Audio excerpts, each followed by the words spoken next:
Welcome home, where we provide information, inspiration, and motivator after motivator after motivator here on America's Next. I have Rhonda Shortino here with me today. How you doing, Rhonda? I am so good, Cedric. Thank you so much for having me. Absolutely. I'm having one of the best mornings I've had this year, and I'm just so happy for everything right now. I'm happy for life. I'm happy for family. I'm happy for the growth that I see people making in virtual land out there, and just happy to be here. How you feeling on this Tuesday? Oh my goodness. It's an amazing day. Every day I wake up is amazing because it's one more opportunity to find and fulfill the good plan for our life. We have 1,440 minutes in every single day, same as Bill Gates, same as Warren Buffett, same as Oprah Winfrey. It doesn't matter. We all get the same amount of time every single day, and it's up to us how we use it. Absolutely. What are some of the most effective things that you do with those minutes each day? Ooh, what a good question. First thing I do, I'm a person of faith. So the very first thing I do is I report for duty. And I just say, okay, God, whatever it is that you sent me here into this life to do, what did you equip me to do? Set it up, line it up. And I'm just going to be obedient and I'm going to walk in it. So for example, when you invited me to come and be on your show, I'm like, okay, well, that appeared, right? I reported for duty. Yep. I had an invitation. I'm going to walk into it. And so, it's really just that simple. Absolutely. Anything else before we get into your backstory? Oh gosh, well, really, it's just a matter for me, and I understand, everybody doesn't share my faith, and that's okay. But for me, it's pray, listen, act, repeat. It's just simple. Pray, listen, act, repeat. I just do as I'm led to do. I try to say the words that I'm led to say, hopefully in the right order. The right words in the right order will nudge people in the direction that they should go. And, you call it motivator. That's cool. I guess it is motivation. But that's how I live my life. I just try to do that every day. And consequently, amazing things happen. I would have never thought that, a little foster kid could wind up going the places I've gone, doing the things that I've done.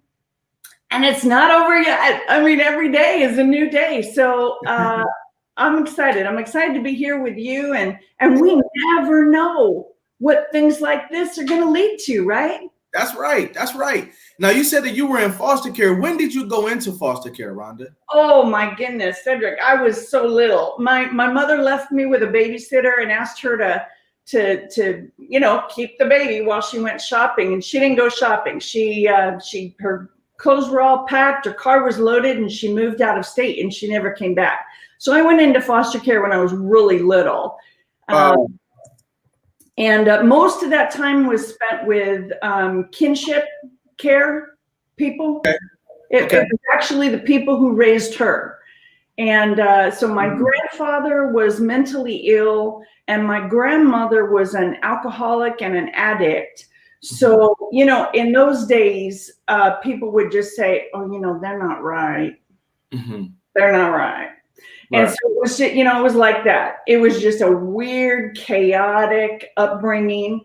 We lived in a little shack that was filthy dirty, didn't have working plumbing. We didn't have food a lot of the time. We always had cigarettes. We usually had alcohol. We had, the occasional baggie of whatever my grandmother was buying from the drug dealer next door. But we didn't always have food. When you talk about there not being anything in the house but cigarettes or the occasional bottle of liquor or something like that, people might think that you're exaggerating. But what did your floors and walls look like, and what was in your cabinets? Oh, what a great, you know what? That tells me you've been there. Oh yeah. So the walls were covered in whatever the yuck is that comes off of cigarette smoke. So if you accidentally bumped up against a wall, you have a brown, sticky, disgusting smudge. Wow. Oh, it was gross. You couldn't see through the windows because the windows were covered with this brown, sticky yuck, whatever comes off of, they both smoked 3 packs of cigarettes a day. And so it was just disgusting. What was in the cupboards? Woo, usually nothing. Yeah. Usually nothing. So as a little kid, I realized how, I mean, looking back on it, I realized how resourceful I was because I could figure out how to show up at people's houses just around dinner time. And I knew who in the neighborhood had a peach tree. I know who had an almond tree. I knew the time of the year, that stuff was starting to come. I would pay attention and I figured out how to eat. Yeah. My next question was going to be, what type of sandwiches were you making? Okay, mayonnaise sandwich. I don't know if you ever had a mayonnaise sandwich, but you make a sandwich out of whatever it is that you have in the house, and you hope you have bread. Yeah. So, I mean, I eat, even to this day, I mean, honestly, I'm just going to say it how it is. I mean, my first book was From Foster Care to Millionaire. So I don't have to worry now about what I'm going to eat, but I still eat some of that stuff. My husband saw me open up a can of, it was some kind of greens. I think it was, it might have been collard greens or something like that, but just a can, just cold out of the can. And I'm eating it like, oh, this is so good. And my husband's looking at me like, what is wrong with you? How can you? That's good. So you know what? I mean, when you're so happy as a little kid, to have something like that to eat, right. I mean, it gives you a sense of appreciation when you do start to, to get your life going and have control. I mean, I emancipated when I was 16. Okay. And I remember thinking, I'm going to buy whatever I want. I'm going to eat whatever I want. So what did I do? I went out and I started drinking Coca-Cola. Because we didn't have any sodas. I mean, really, we didn't have food. We sure didn't have soda, right? So I wanted to drink soda. I got myself addicted to 2.5 six-packs of Coca-Cola every single day. I mean, how dumb is that? But that was my big, I'm an independent person. This is what I do. Yeah, that was your sign of independence. Listen, I can go out and I can buy Coca-Cola. I can drink as many Coca-Colas as I want. I didn't grow up with that luxury. Wow. So despite how it might look today, your formative years were making you into a real survivor, somebody who could literally interact with people, love people, build relationships, find food in the neighborhood if you had to, all as a means of survival. So I'd imagine that by the time you got into the 3rd grade, you were quite the special individual. Who were you in the 3rd grade, Rhonda? Oh my goodness.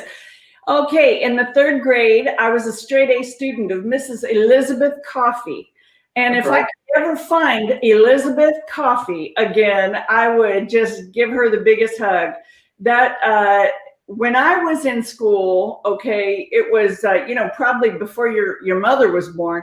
There was no mandatory reporter back then, and so teachers were not required to report anything. It was in the 1960s, it was really still that attitude of whatever happens in your house stays in your house, and however people are raising their kids, that's none of your business. You better stay out of that. And so, but Mrs. Coffey knew. She paid attention to me. I would come in with bruises. I'd just be covered with bruises, burn marks, and she just was so kind to me. And she was a great teacher, and so that made me a great student. And so I was a straight A student. I wanted to please Mrs. Coffey. That's right. And it sounds to me like some people they transform later on in life when they face adversities, usually big adversities, usually big life altering adversities happen for people later in life or later in their teenage years, and it makes them change into a totally different entity. And it sounds like for you, Rhonda, you had this life altering event, at the age of probably 2 or 3 years old. And so by the time you got to say third grade, you had already had that life transformation that a lot of other people get later on in life. Would you say that? I think it was for me the I'm still in transformation, Cedric. If I'm going to be totally honest, I think it's been a lifelong thing. And, for me, I always feel like the transformation happens based on how we respond to what happens to us. So we can't prevent, we couldn't prevent the pandemic. I couldn't prevent my mother leaving. I was a little girl. I couldn't prevent the abuse of these crazy people who raised me, but I could respond to it. And right. And so what I learned as a kid in an abusive environment, and I suspect that you did this too, when we translate those skills, learned abilities, our character traits, our coping mechanisms, when we translate that out and we apply it to our adult lives, those are the things that help us succeed, right? So we're more resilient than the average person. And I'm just not saying foster kids. Everybody's been through pain. You don't have to have been a foster kid to experience pain. A lot of kids, had it really bad and were not, I say, rescued into foster care, remained in that abusive, really hard place. Mm-hmm. The thing of it is, we can let that keep us down, hold us down, or we can say, you know what? No. That made me who I am. I'm stronger, more resilient, more resourceful. I'm more courageous. I run toward the problem rather than away from the problem. And I feel so strongly about these character traits that get developed in us that I wrote a book about it. The 8 character traits of successful survivors and how we can attain them. Because those are the things that help us succeed in business. Wow. You're saying a lot of things right now that are just ringing my bells, and I am enjoying every single second of it. I want you to take about 10 seconds and speak to adults out there who they shy away from their history. They don't want to tell their story. They don't want to remember their story. Talk about how that impacts their ability to move forward. Oh, wow. You're really good at this. What a great question. Okay, so I didn't tell anybody, that I had been left by my parents, that I had been abused by caregivers, that I had been in foster care. My husband didn't know. My best friend didn't know. At 27 years old, somebody figured it out. It was the CEO of Hillview Acres Children's Home. They're not there anymore. But I was volunteering at the children's home, and the CEO, who was a social worker, said, you understand what these kids have been through, don't you? And I was like, oh no, somebody cracked the hard shell around me, Yeah. And then the most amazing thing happened. Cedric, he accepted me.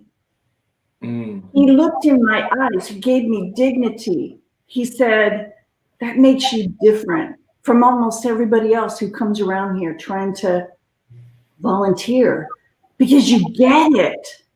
And I thought, oh, I do. Yes, that's true. I didn't even realize that was a thing, to understand what somebody else had gone through. I'm 27 years old at that point. Mm-hmm. Well, it was freeing. To answer your question, it opened up a whole world to me, because prior to that point, I worked in an insurance agency. When I emancipated at 16, it was because I had my first job, which was in an insurance agency. I got a job at 15.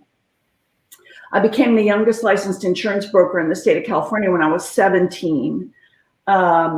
After appealing a whole bunch of times, they wouldn't let me sit for the test. And I'm like, look, I'm emancipated. I could be tried as an adult. You own me to let me take that test. Right. Well, I bought my first house when I was 19. I bought my first rental when I was 21. And here I am at 27. And this man who figured me out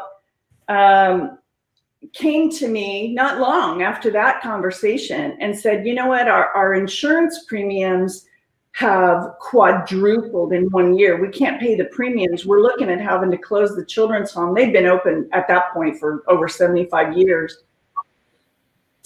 And he said, aren't you in insurance? Can't you do anything? And I'm thinking, I mean, I sell homeowner and auto insurance. I don't know the first thing about insuring a private nonprofit child welfare organization.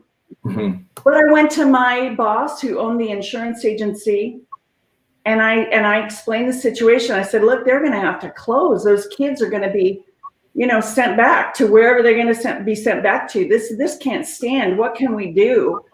And he pulled some strings, and we got that children's home insured. And I got a envelope on my desk one day, and I opened up the envelope, and it was a note from the CEO saying, what you did kept the doors of the children's home open. And there were drawings from the kids, and they were little kids. So, there's all these drawings. They had no idea what Miss Rhonda had done, but they were told, thank Miss Rhonda. So I had all these things sitting on my desk, and I remembered something that a foster father, I don't even know his name, when I was 7 years old, told me, young lady, you better quit feeling sorry for yourself, because you were put here for a reason, and you better be about finding out what it is.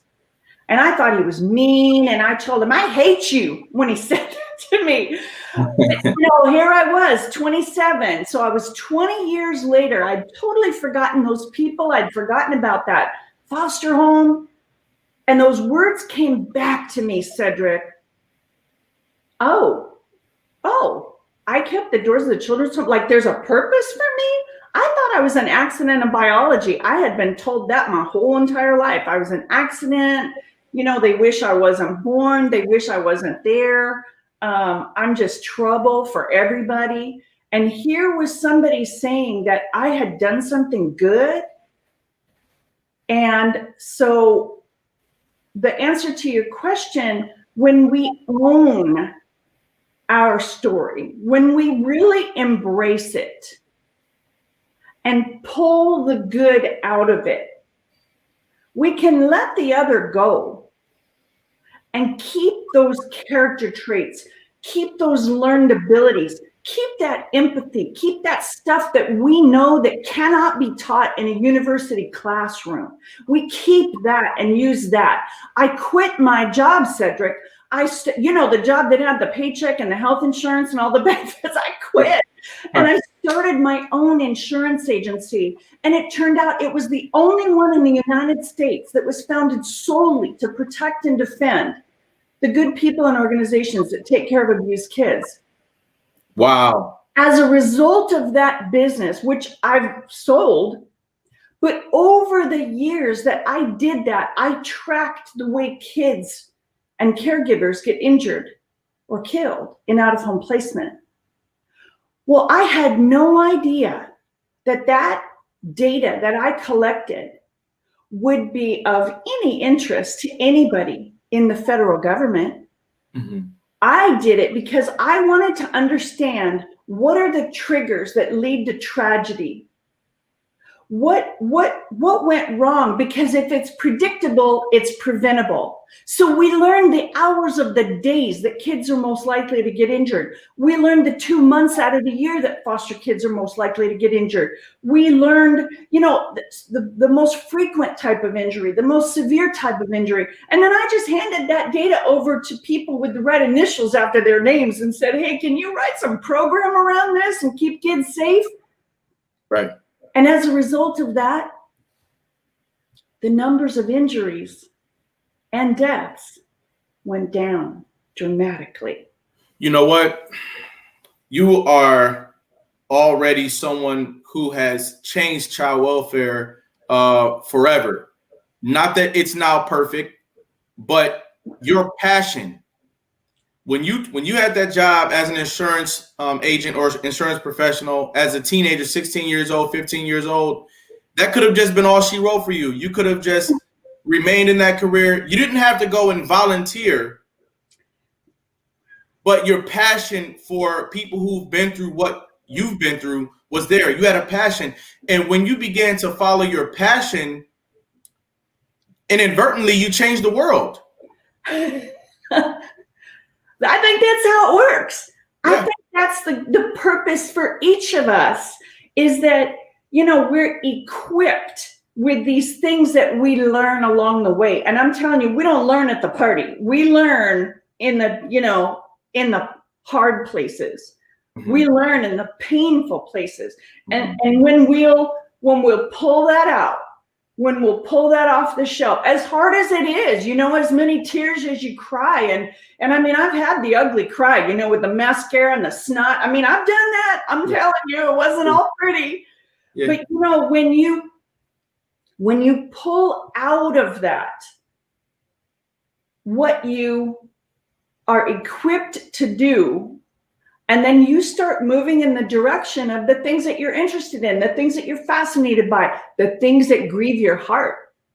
When you'll find that the character traits and the learned abilities that you have match perfectly to what you care about. Wow. So I'm a national child advocate now.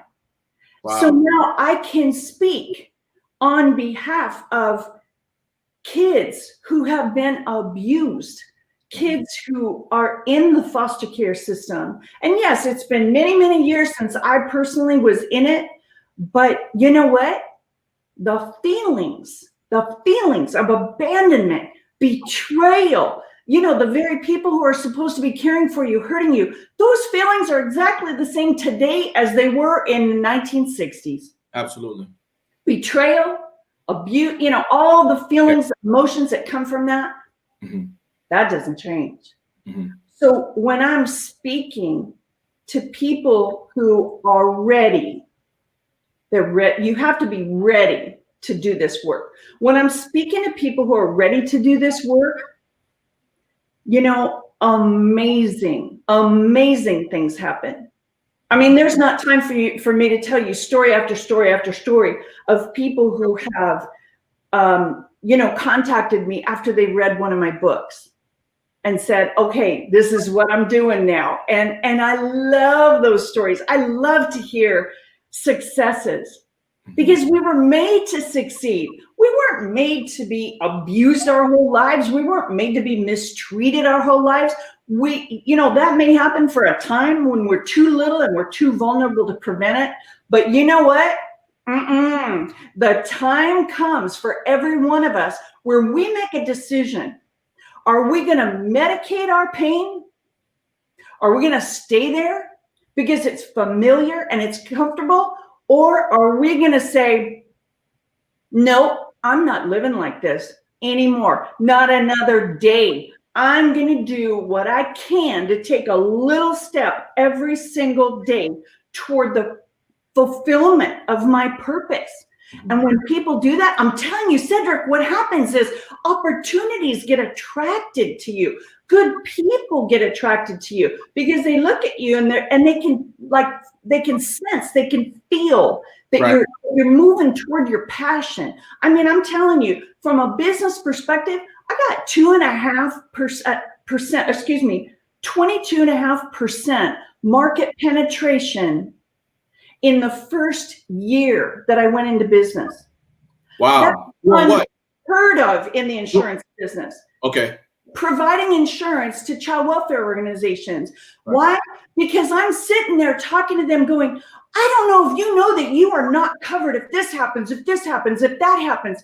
And they felt my passion and they felt that I cared. They knew that I cared. They knew that I would go to the mat in protecting them and protecting the children within their care. And so when you go in the direction of your passion, people just want to work with you. They want to come alongside you. They want to be a part of what you're doing. So to help with all that, I wrote a book called Success Tips. I want to give it free to everybody who's listening right now, to you, and who will listen to this recording. If they'll just go to my website, rhonda.org, and I think it's /shop. It's where the books are.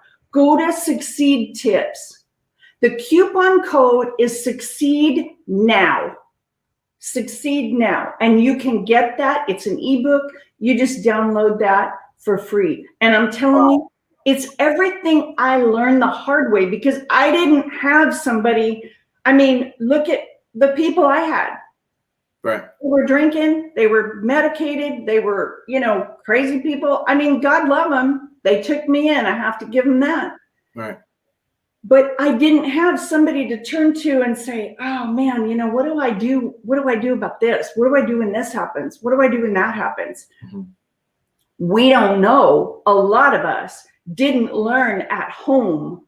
Right. What the people who are competing for our jobs, what they learned, by the time they were 5, they knew.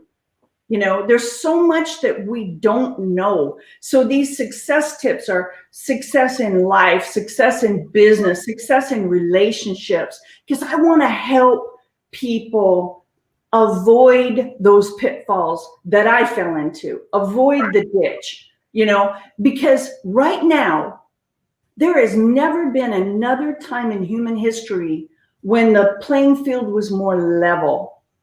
I don't know where you're located, but you are on the internet, Cedric. You could have, it's unlimited how many people could watch this.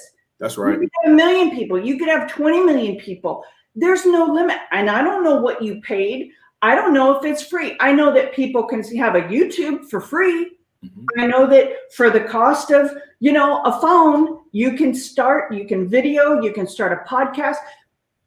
You can write a piece of music and perform it. You can write a screenplay and put it together. I mean, there's so much that people can do right now that you don't have to be in Hollywood. You don't have to, have $10,000 to start your business. I've got a list of businesses. I'm not kidding you. As long as my legs are pretty long, of all the businesses that you could start this afternoon for less than $100. Wow. Ladies and gentlemen, we're talking to Rhonda Shortino today, and I'm very excited about the conversation that we've had, the replay value here, and what's coming for everyone after this break. We'll be right back with Rhonda Shortino.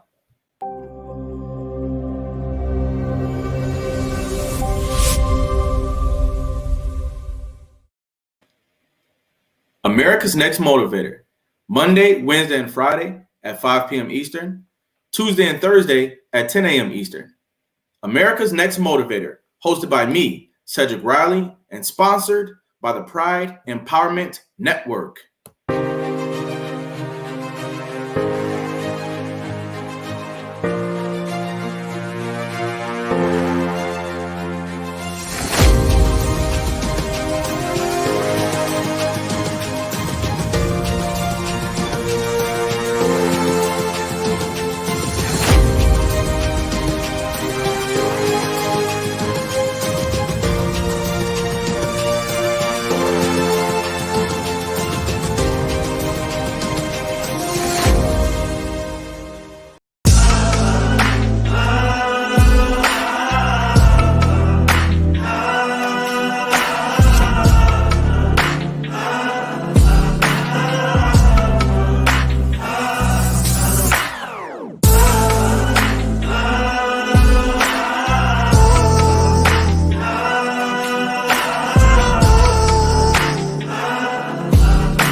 Ladies and gentlemen, I want you to take a moment to follow America's Next TV Show page on Facebook. I want you to subscribe on YouTube, find us on Instagram, get in touch.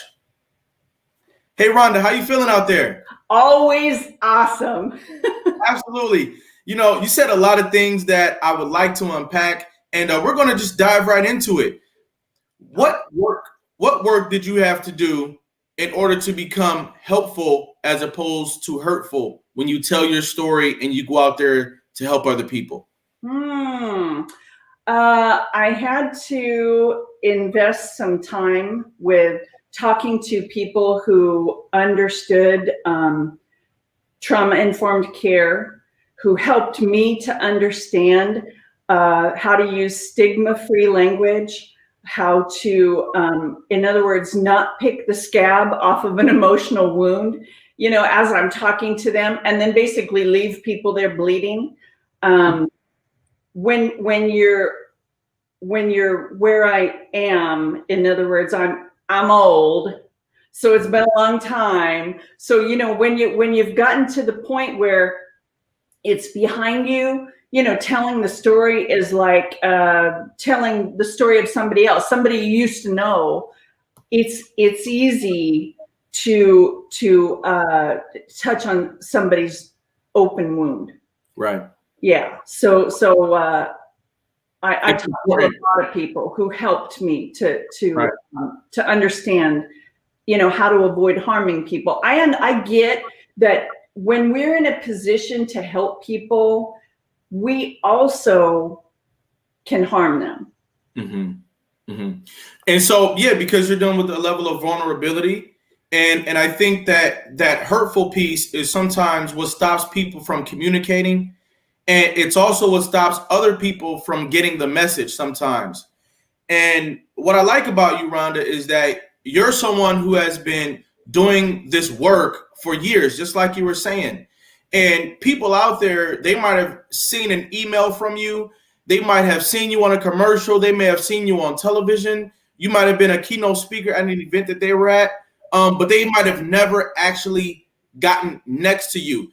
And what I'm gathering today is that you are a real person who is accessible with a real story that's applicable. Guess what? You are a case study. Thousands and thousands of young people in the foster care system, they want to get out and they want to do something somewhere along the lines of what you've done today.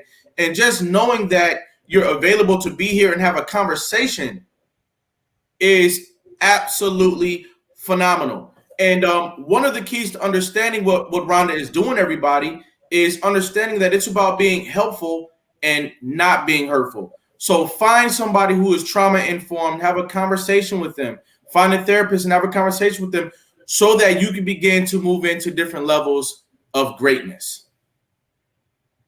Rhonda, what is your overall mantra? What's your one-liner that you go by these days? Succeed because of what you've been through, not despite what you've been through.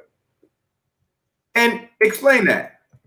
Okay, so we each go through things in our lives that are painful, that teach us exactly what we need in order to find and fulfill the good plan for our lives, which is success. Okay. I have to start by saying my definition of success. Okay.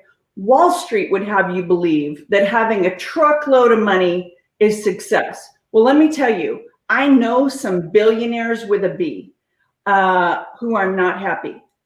So just having the money, that's not it. If you think that's it, you bought a lie.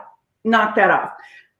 Hollywood would have us believe that success is fame and, 20 million Twitter followers. No, that's not it. I mean, there's so many basically fairy tales in the world about what success is.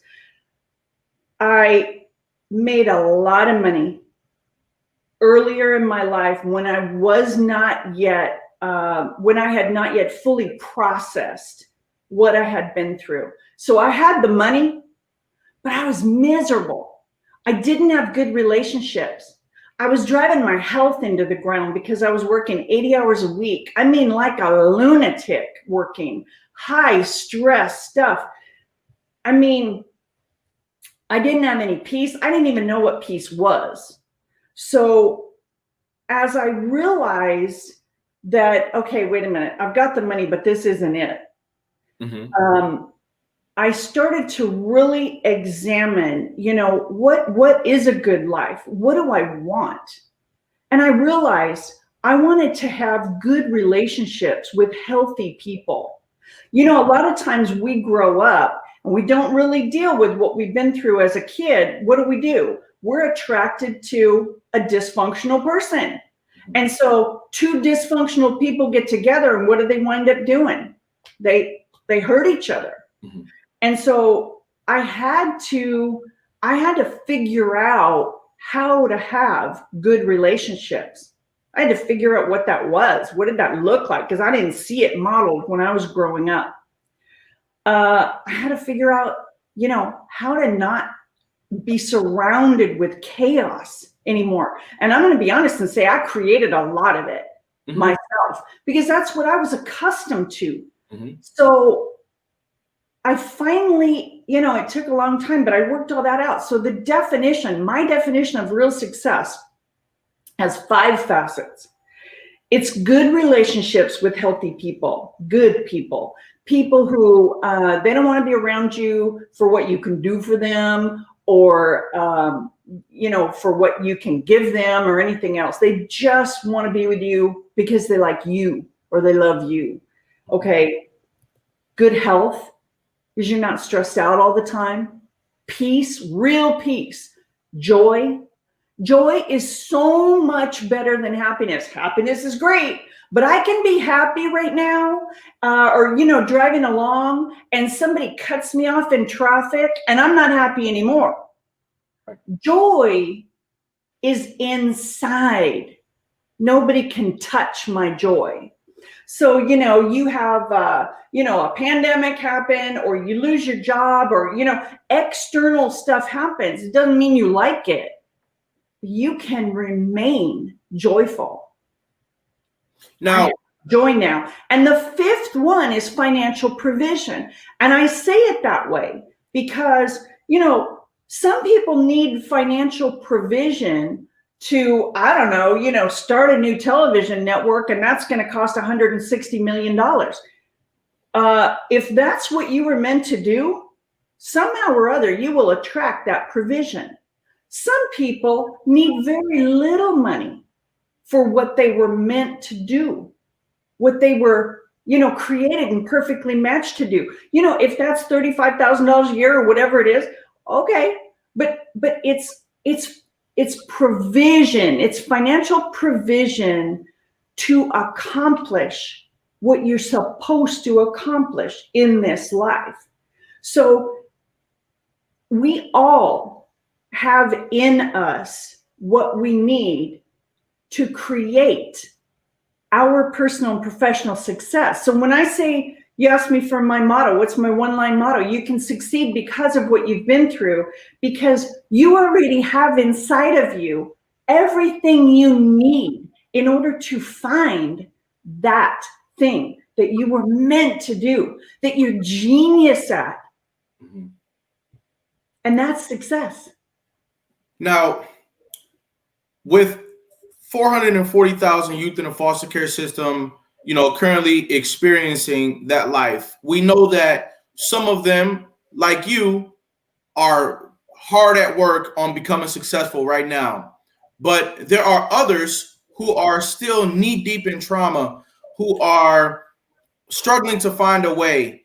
And I'd like to take a conversation like this one and get it in front of as many of that 440,000 young people as I possibly can.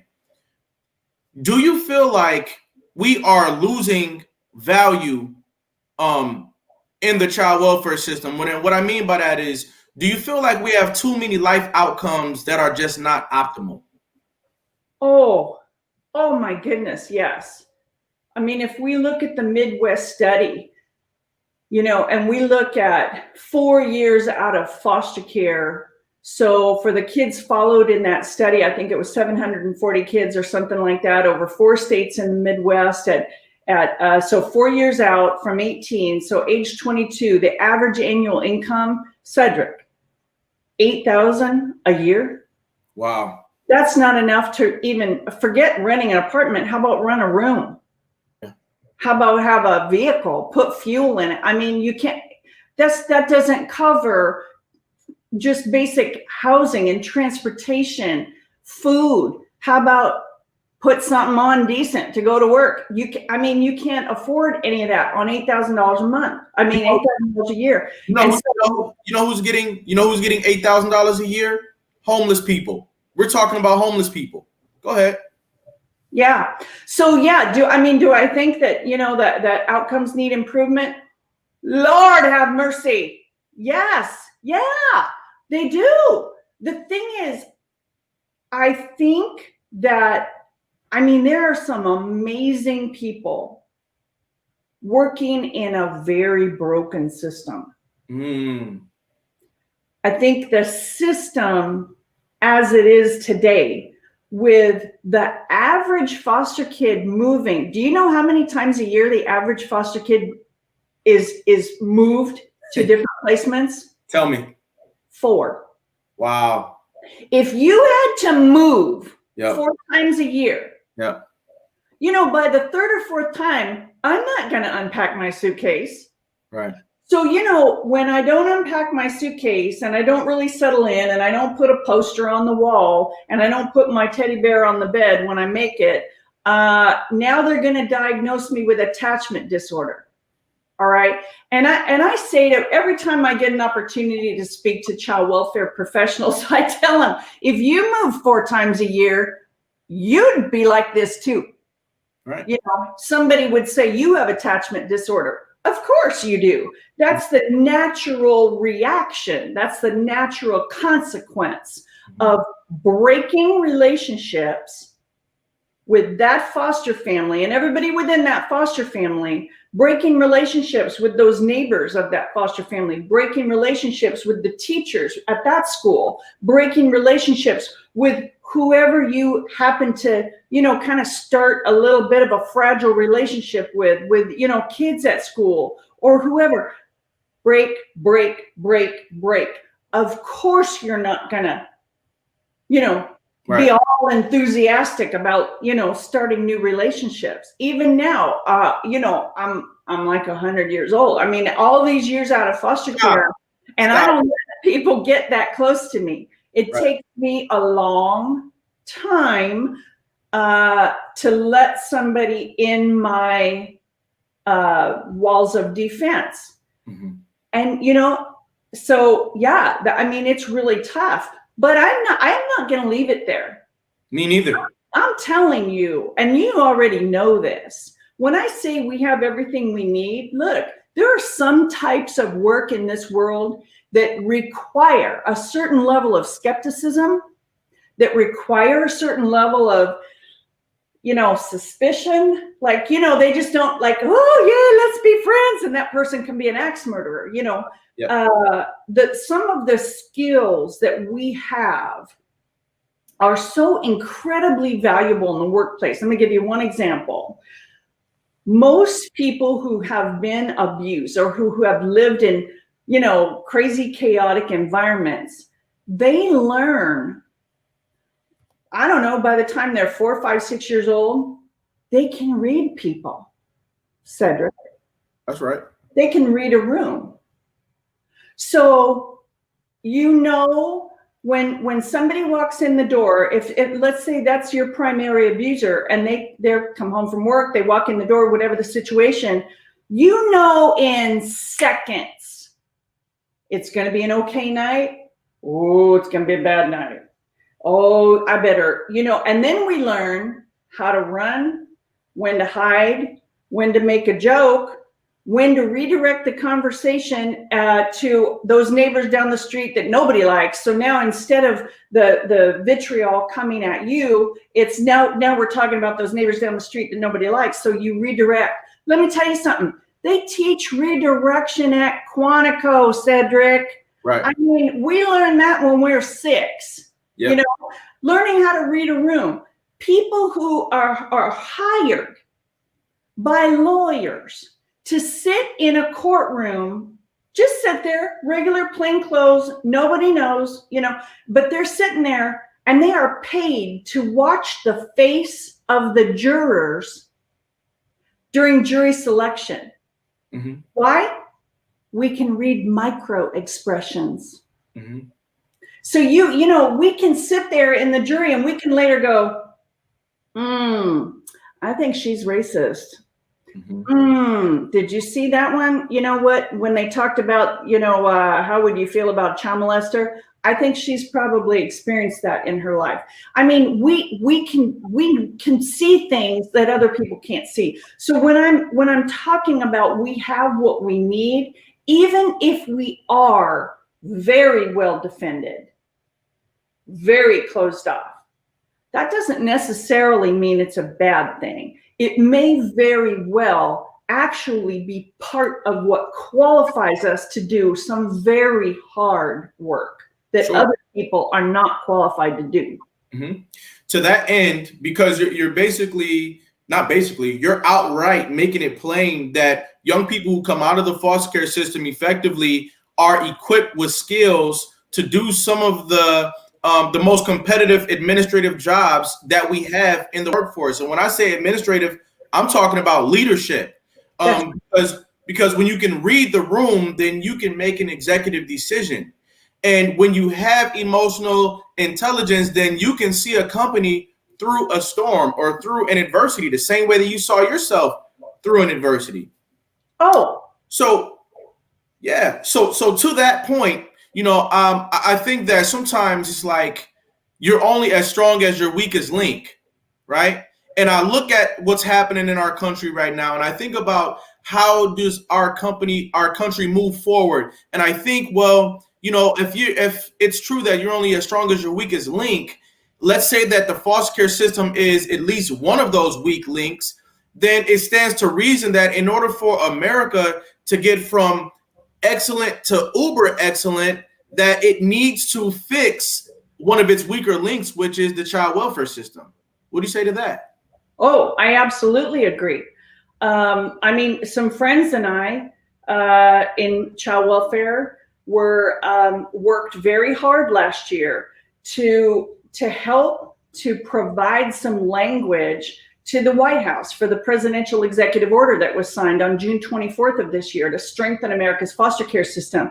Now, a presidential executive order can be undone just as easily as it was signed and done. It's not a forever fix. It's like a Band-Aid on a, bleeding artery. Mm-hmm. Much, much more needs to be done. But those of us who have experienced it, we have to stand up, step up, speak up. We have to start speaking into this process and getting attention, because guess what? There's an estimated 12 million of us in the United States. We are a demographic. The challenge is most people who leave foster care, just like me, I didn't tell anybody, I told you, till I was 27 years old. It was a shameful thing. I didn't want people to know. Most people leave foster care, they get their job, they get their life going, they whatever, and they're like, that's behind me. I'm not talking about it. I don't want to dwell on it. I'm not bringing all that painful stuff back up in my life. I don't want to go through it. But you know what? We have to all get to a place where we're okay enough to speak up and say our piece about what we believe has to change. And I'm not saying there's not value in, all the people who go and, they didn't come out of foster care, but they decide they're going to be a social worker, they're going to be a mental health professional or whatever, they're going to be a child welfare thought leader. All of that's valuable, but it's not complete until they have the learned experience from those of us who have been through it. And I believe that it's important to have the voice of all of us who have been through it at various levels. Because obviously, somebody who's 20 years old and they just left last week is going to have a different perspective. They're going to have certainly a fresher and more current understanding of foster care than I will. But on the other end of the spectrum, and I know former foster kids in their 80s, all right? So, those of us who are, older, we have had the benefit of the time to gather the wisdom around looking at our experiences as adults, as mature people. Because when you pull something out, when you're ready, you can't do it when you're still bleeding from the pain of what's happened. But when you're ready to pull that stuff out and start extracting what I call the assets, those character traits, like courage and perseverance and ambition and determination and all those other character traits that we have that get developed in us through painful situations, those learned abilities like reading faces, reading the room, understanding situational awareness, spatial awareness. There's so many types of things that we acquire. When we pull that out, when we're old enough, when we're mature enough, when we're healed enough to really do that and extract those assets, now we have something really to say about it. So, I always encourage child welfare thought leaders, talk to us. If you're running a private nonprofit child welfare organization and you don't have a former foster kid on your board, hello, what are you doing? When you say talk to us, who are you referring to? Former foster kids. Okay. Former adults. Mm-hmm. Former foster kids. And get that perspective. Right. What's next for you, Rhonda? I'm working on a book, my 14th book. I'm so excited about it. It's How to Find Your Life Assignment. And, how to extract the clues. I think that this is just my personal experience. Of all the former foster kids I've talked to in the United States and all the victims of abuse who weren't in foster care,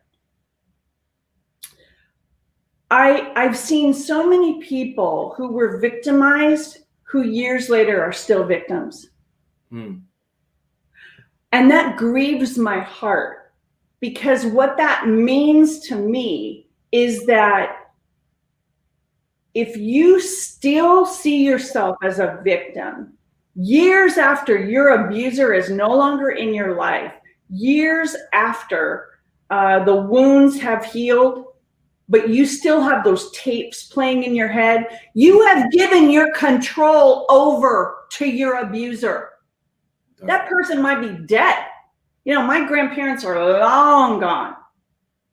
If I remain a victim, I'm letting them win. I'm letting my mother win, my father win, these people who left and never came back. I'm not giving them my life. I'm not giving them one more second of my happiness. So even though we've been victims, we've been victimized, we're not anymore.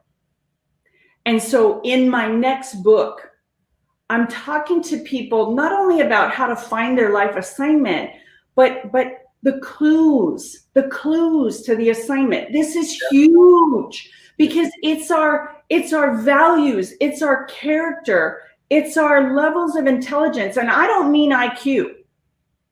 You mentioned earlier, Cedric, emotional intelligence. Let me tell you, I just pulled this up so I could, remind myself of all the different types of things.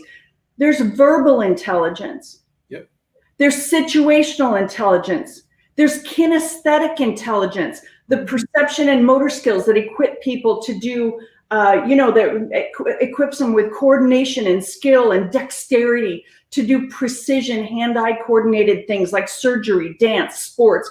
musical intelligence, mathematical intelligence, social intelligence, the ability to adapt and get along with different personalities. Boy, right. don't a lot of us have that, right? If you're moving an average of 4 times a year and you live with a foster family over here that, they're vegan and they don't eat sugar and, eating meat is bad. And then the next foster family, they're having meat and potatoes every single night, followed by dessert with a lot of sugar, and one family, they go to church and they believe in Jesus, and the next family is atheist, and the next family is something else. I mean, you learn how to adapt. Right. You learn how to get along with all different personalities and cultures. That's a thing. All right. It is. When we talk about, people talk about intelligence and your IQ, and I say, you know what? An IQ test does not begin to measure the type of intelligence that we have. I could go on and on and on about all of that. There's our natural talents. We talked a little bit about the learned abilities. There's our personality traits. Just so much about us that when we're sitting there and we're still in victim mode, we don't think of ourselves as awesome. Right. But it's like, I'm just no good. Nothing good ever going to happen. Yeah. But it can all turn around when you're looking and you're seeking, and those vibrations come into your world and raise you. See, we don't always have parents or amazing adults to come in and do what God or the universe is waiting to do, and that is to listen to you seeking higher frequencies so that they can raise you. Listen, Rhonda, I've had a great time with you today. I want to let you know I've seen your work. I've listened to you in the past. I am very thankful to have listened to you today, and more than I ever have. And you, Rhonda, are America's next motivator. That's the way it is. Oh my gosh. I think it's you, Cedric. You are America's next motivator. You're awesome. I love that you're doing this. I love that you invited me, and I wish you the very best. You are a shining star. You are going places, and I love that you are taking so many people with you. Absolutely. Thanks for stopping by today. Thanks for having me. All right now. Ladies and gentlemen, I really appreciate you stopping by. As you know, we're out of time. Each and every episode of America's Next Motivator is going to have something here for you. You just got to stop by and pick it up.